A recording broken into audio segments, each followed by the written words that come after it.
It may very well be the crown jewel of spring training facilities in Major League Baseball. Welcome to Scottsdale, Arizona, and the brand new Salt River Fields. It's the spring training home of the Arizona Diamondbacks and the Colorado Rockies. I'm Jeff Lowery. Welcome to Inside Maricopa Sports.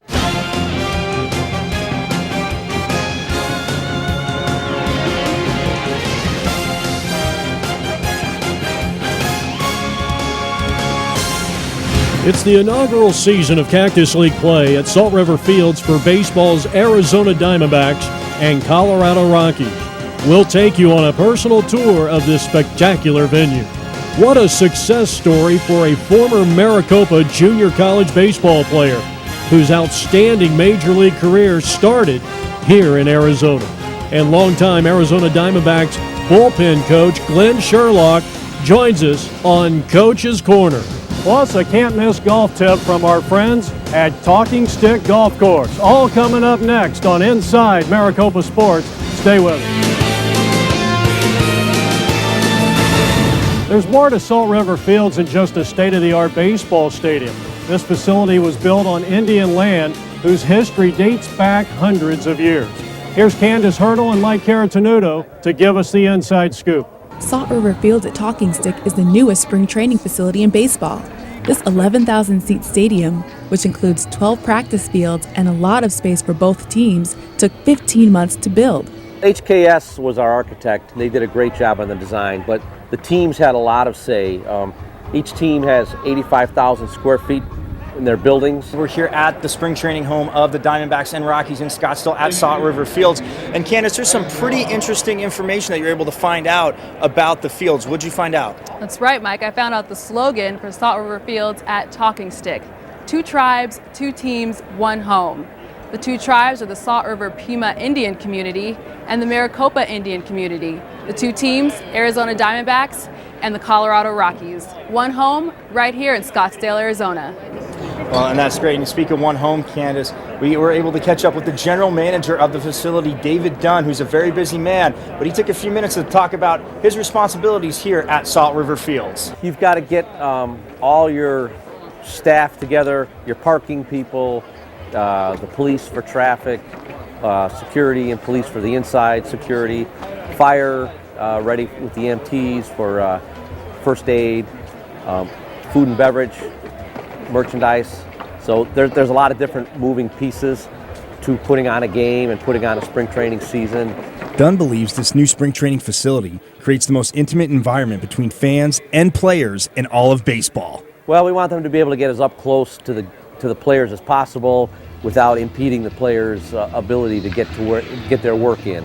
Facility General Manager David Dunn isn't the only one excited about Salt River Fields. Diamondbacks players feel this new facility can help jumpstart their season. The best one I've ever been involved with as far as amenities and just anything you could possibly want to get ready for a season. It's all here. Makes spring training a little more exciting to play. For those D-backs who live in the Valley, having a new state-of-the-art spring training facility so close to home allows them to concentrate on their game. You do a whole lot more stuff here and then drive over for the game. In Tucson, it's a long drive, back and forth. You're not getting home till later. Tougher on the family. And fans find the facility beaming with amenities. The lawn is really big. Everybody has a view from anywhere on the lawn, and there's a lot of shaded seats, and so it has a lot of restaurants. It's really, really great place to be. Spring training may be over, but events are being scheduled so fans can keep enjoying this facility year-round. We're full of for bookings for the amateur baseball, but we're going to have 1 to 3 major events every month is our goal. We're going to have art festivals and more concerts and all sorts of different things that aren't necessarily baseball related. Kandace Hurdle and Mike Carotenuto reporting for Inside Maricopa Sports. Springtime weather in Arizona makes for a perfect setting for golf. Let's check out this month's IMS Golf Tip. The IMS Golf Tip, brought to you by Talking Stick Golf Club, Troon Golf in Scottsdale. Hi, I'm Jack Lobiondo, Associate Golf Professional here at Talking Stick Golf Club. Today I'm going to give you a couple of tips on how to be a better greenside bunker player. The first thing we need to do is determine what type of lie we have in our bunker. The lie is going to dictate how our club face is angled at address. A bad lie is a lie that's buried, plugged, fried egged, or even hard pan, we're going to close our club face. This is going to expose the leading edge of the club.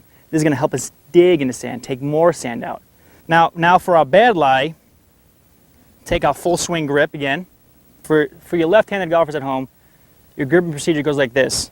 You're going to let the club hang in your fingers in your right hand. You're going to grip the club in your fingers with your heel pad going on top of the club. Your thumb is going to be left of center, and you're going to have no gap in between your thumb and forefinger. This V, this crease, should point at your left shoulder. So again, grip the club in the fingers, have your heel pad on top of the club, thumb left of center, no gap in between your thumb and forefinger. Left hand grip goes on, lifeline covers the thumb, either interlock, overlap, or 10-finger baseball grip. I interlock. Form a trigger finger and no gap in between your thumb and forefinger. So if you look in the mirror straight on, you should see no black or no color in your grip. Both V's should point at your left shoulder. We're going to slightly close our club face simply by turning the club in our hands. Put the ball off our right foot again, which is our lead foot. Dig ourselves in and make a 30-yard pitch shot swing.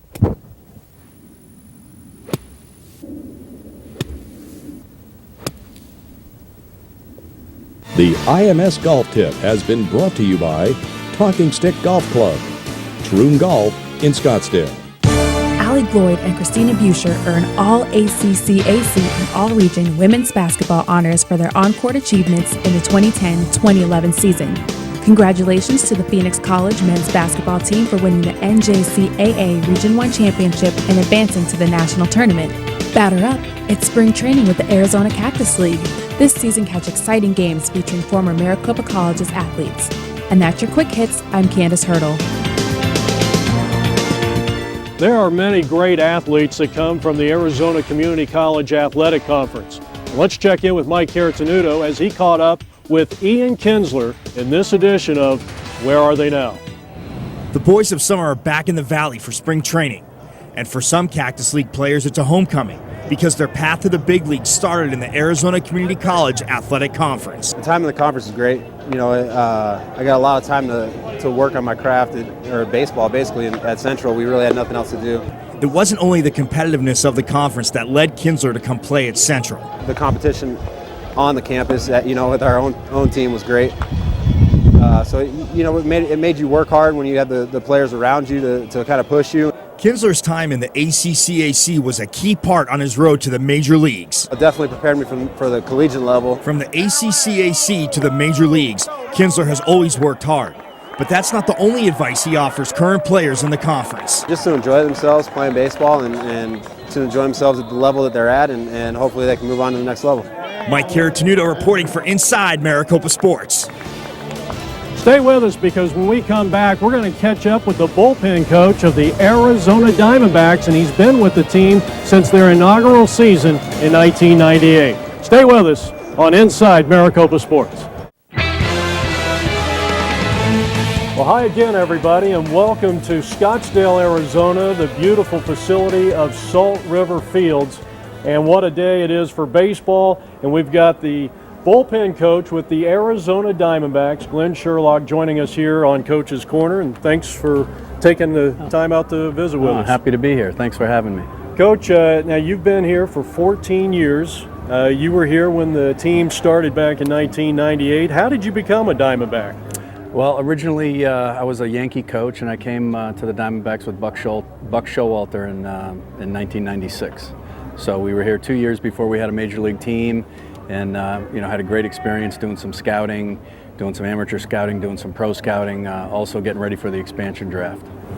Now, before you came to the Diamondbacks, going back to the early 90s, you managed in the minor leagues, but then you ended up in Australia. Tell us a little bit about that. I was a minor league manager with the Yankees for a few years, and one off season I had the opportunity to go to Australia to manage the Canberra Bushrangers in Canberra, Australia, in the Australian Baseball League. It was a great experience. Took my family. Put my son in school over there. It was great. Great people. It was a fun time. Now, your son played over here at Scottsdale Chaparral. Yes, High went to school. Chaparral and then played at Duke and played a little bit for the Diamondbacks also. Now, let's go back, or let's maybe fast forward from those days to 1998. The team starts out not a very good first season, but did you think you were 3 years removed from winning a world championship sitting in that dugout in 1998? I would say no, but one thing I remember about that year is we had a little bit of a slow start, but after we kind of got our feet underneath us, we started to compete, and you could just see we had some veteran players and we had some good young players, and things started to roll a little bit. And as we got into the season, we put some winning streaks together, and I think at the end of the season we could tell that we could compete in this league, in this division, and we were going to have a bright future. And picking up a Randy Johnson didn't hurt either. No, we had some big key acquisitions in the next few years that obviously led to our World Series. Now, where were you when Gonzo came through, bottom of the ninth inning, the bloop single over Jeter's head? I was in the bullpen at Chase Field, and we had Mike Morgan warming up in case the game stayed tied. So basically we were just talking about, getting him ready, and it was kind of interesting because he was talking about, even though it was Game 7 of the World Series and he was going into pitch, he was talking about me putting in a good word for him to be a starter in the rotation the next season, which is typically him.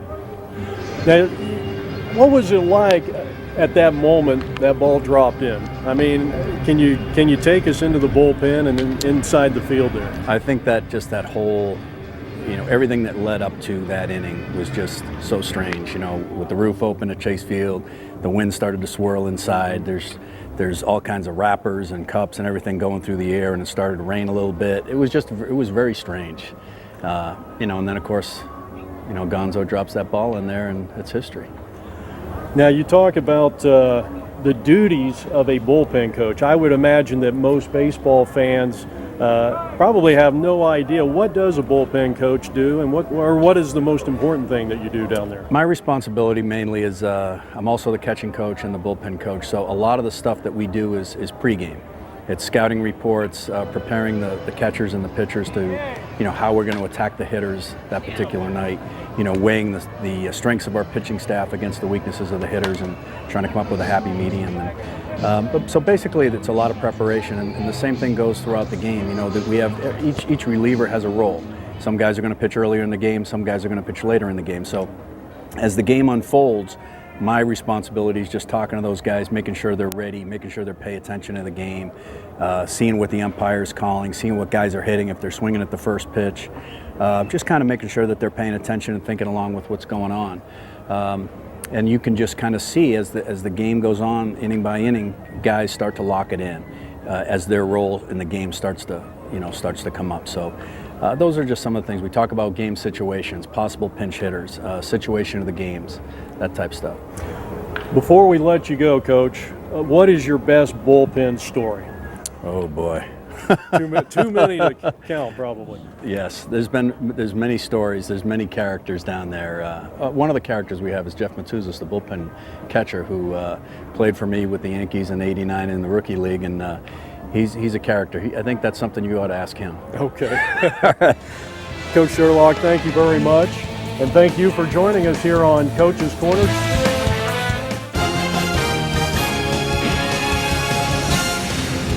Well, that's going to do it for this edition of Inside Maricopa Sports. For dates and times of our show, visit our website at maricopa.edu/MCTV. Also visit our Facebook page to watch all of MCTV's original programming. So from Salt River Fields in beautiful Scottsdale, Arizona, Jeff Lowery saying, so long, everybody.